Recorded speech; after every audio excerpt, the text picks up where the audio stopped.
Verse for opening is Sutra.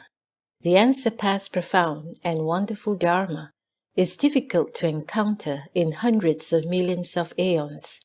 I now see and hear it, receive and uphold it, and I vow to fathom the Tathagata's true meaning.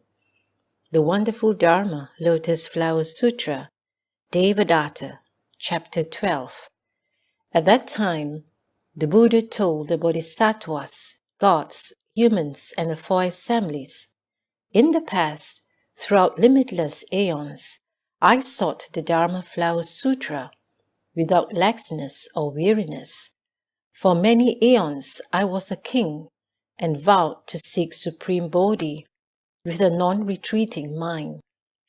Wishing to perfect the 6 paramitas, I diligently practiced giving, my mind not begrudging elephants, horses, the 7 precious things, countries, cities, wives, children, slaves, servants, even my head, eyes, marrow, brains, body, flesh, hands, and feet, not sparing even life itself. The people of that time had a limitless lifespan. For the sake of the Dharma, I renounced the royal position, leaving the government to the crown prince. I beat upon the Dharma drum, announcing my search for Dharma in the 4 directions, saying, "Whoever can speak the great vehicle for me, for him I will act as a servant for the rest of my life." At that time, a seer came forth and spoke to the king, saying, "I have a great vehicle scripture by the name of the wonderful Dharma, Lotus Flower Sutra. If you do not disobey me, I will expound it for you." When I, the king, heard the seer's words, I jumped for joy. I then followed the seer, supplying all of his needs, picking fruit, drawing water, gathering firewood, and preparing food, even offering my own body as a couch for him. Feeling no weariness in body or mind, I served him for 1,000 years, for the sake of the Dharma, diligently waiting upon him, so he lacked nothing. At that time, the World-Honored One, wishing to restate this meaning, spoke verses saying, "I recall in kalpas past, when seeking Dharma, although I was a king at that time, I had no greed to enjoy the 5 desires. Ringing the bell, I announce in the 4 directions, if whoever has the great Dharma will explain it to me, I will be his servant." Then the seer Asita came and spoke to me, saying, "I have the subtle, wonderful Dharma, rare in all the world. If you can cultivate it, I will speak it for your sake." Hearing what the seer said, my heart was filled with great joy. I then followed the seer, supplying him with all his needs, gathering firewood, fruit, and melons, respectfully presenting them at the proper time. Because I cherished the wonderful Dharma, I was neither lax nor tired in body or mind. I diligently sought the great Dharma for the sake of all living beings, and not for my own sake or for the pleasures of the 5 desires. Thus, as king of a great realm, I diligently sought to obtain this Dharma, and accordingly achieved Buddhahood, and now I speak it to you. The Buddha told the bhikshus, "The king was I myself in a former life, and the seer was the present Devadatta.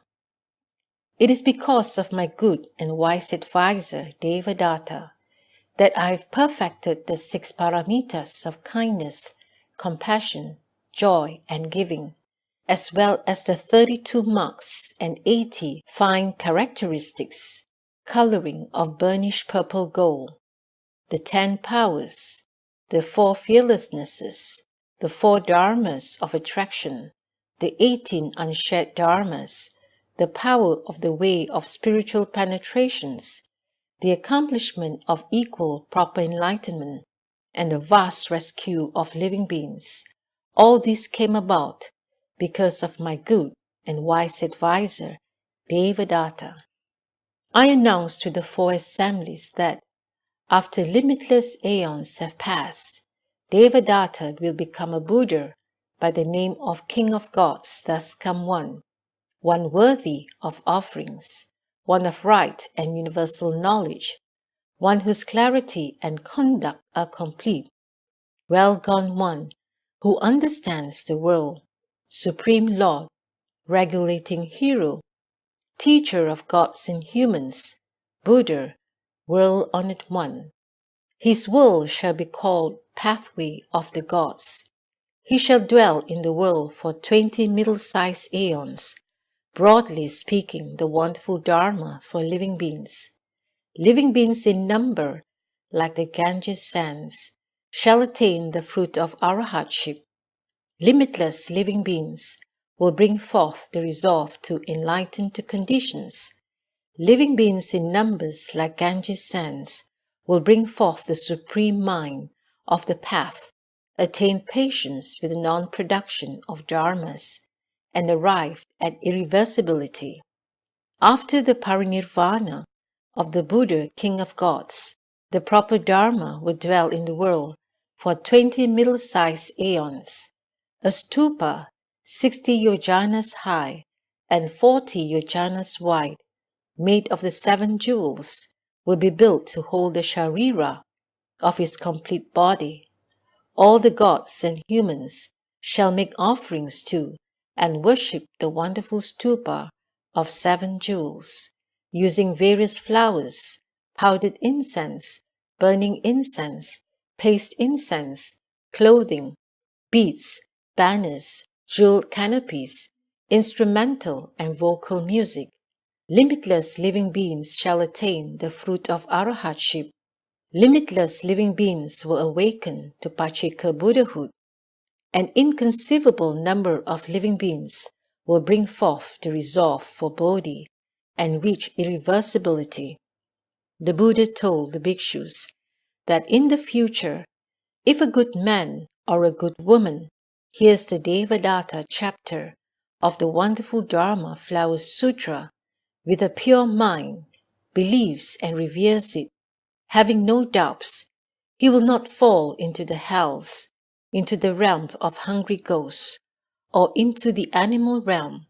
He'll be born in the presence of the Buddhas of the 10 directions, always hearing this sutra wherever he may be born.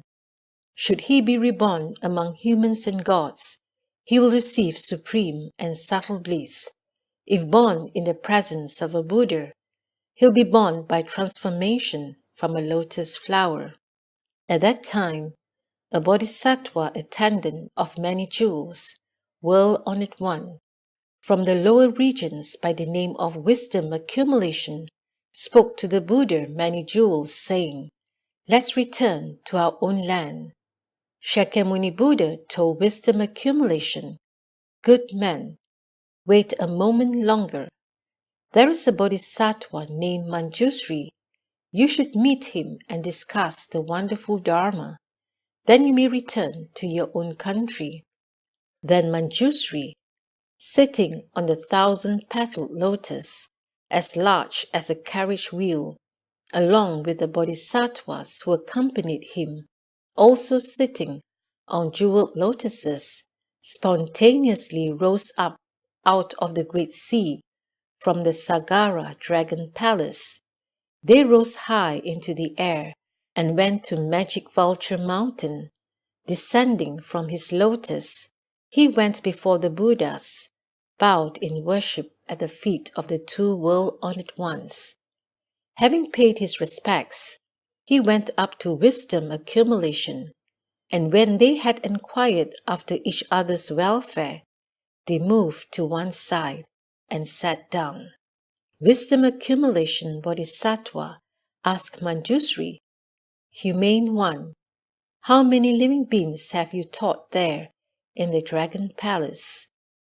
Manjusri Bodhisattva replied, "An unlimited unreckonable number, one that cannot be expressed in words or fathomed by the mind. Wait just a moment, and you'll have proof for yourself." Before he had finished speaking, countless bodhisattvas, sitting upon jeweled lotuses, rose up out of the sea, went to Magic Vulture Mountain, and hovered there in space. These bodhisattvas had been taught and crossed over by Manjushri Bodhisattva. All of them had perfected the bodhisattva practices and were discussing among themselves the 6 paramitas. Those who had been hearers were in empty space expounding upon the practices of hearers. All of them were now cultivating the principle of emptiness of the great vehicle. Manjushri Bodhisattva said to wisdom accumulation, "Such is the work of teaching and transforming that I have done within the sea."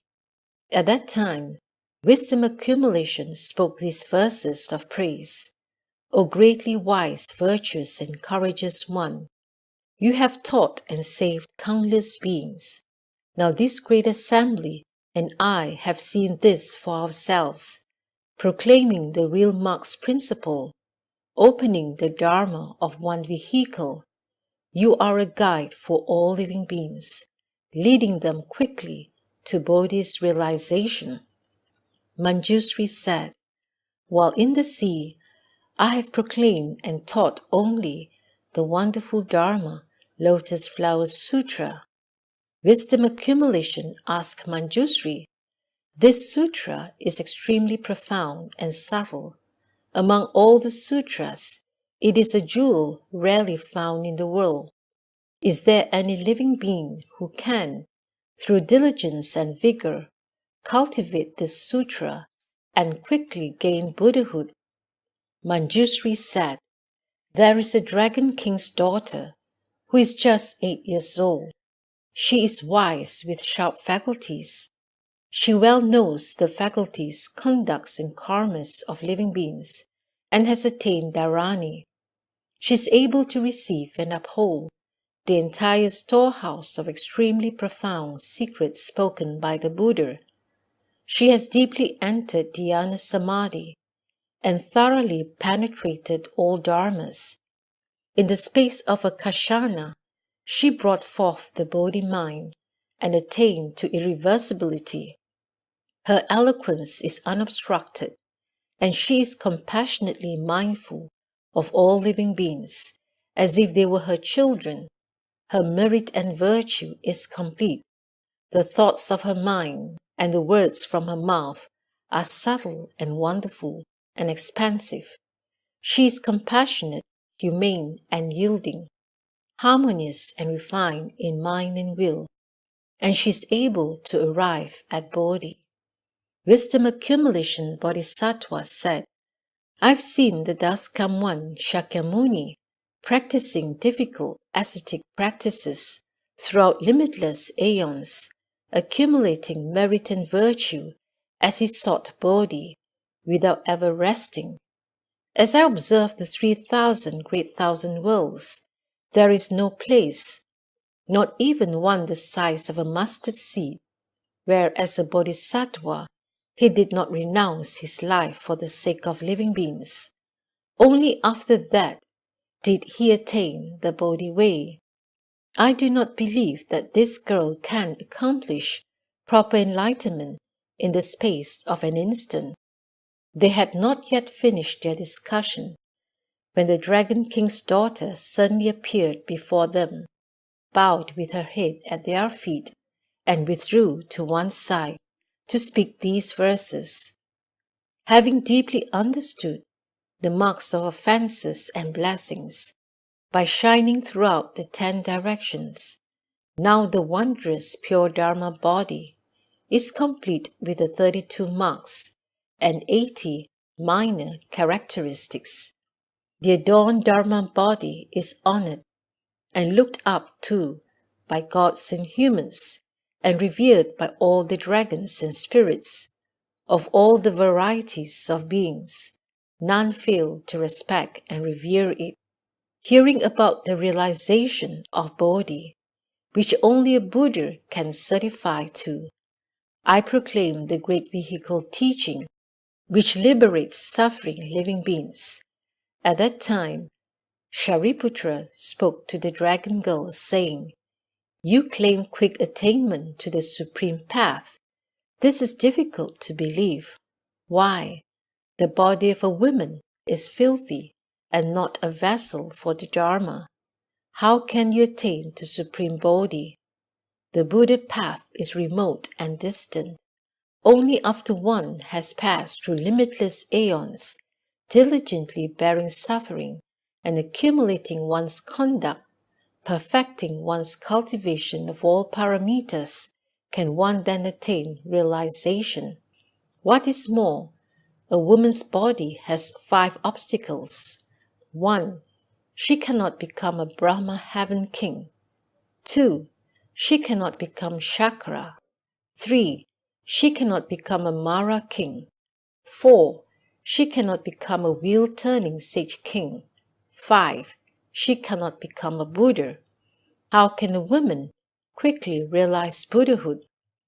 Now the dragon girl had a precious pearl, its worth equal to the entire system of the 3,000 great thousand worlds, which she took before the Buddha and presented to him.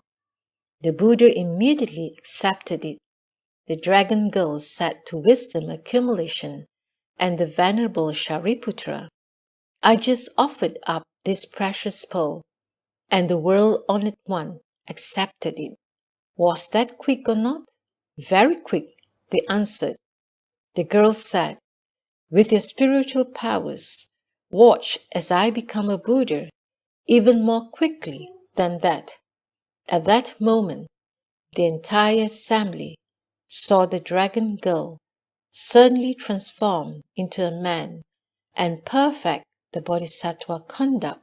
Instantly, she went off to the south, to the world without filth, where, seated on a jeweled lotus, she accomplished equal and proper enlightenment, and embodied the 32 marks and 80 minor characteristics.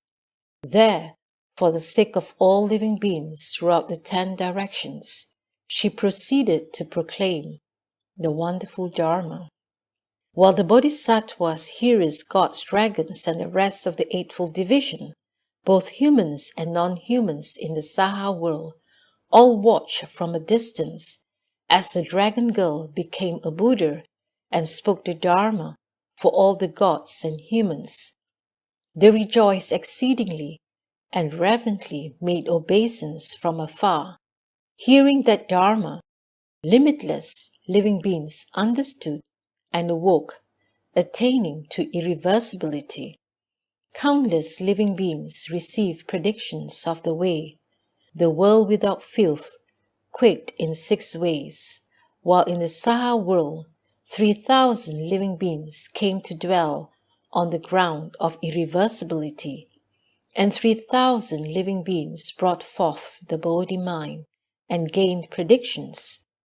Wisdom accumulation Bodhisattva, Shariputra, and the entire assembly silently believed and accepted.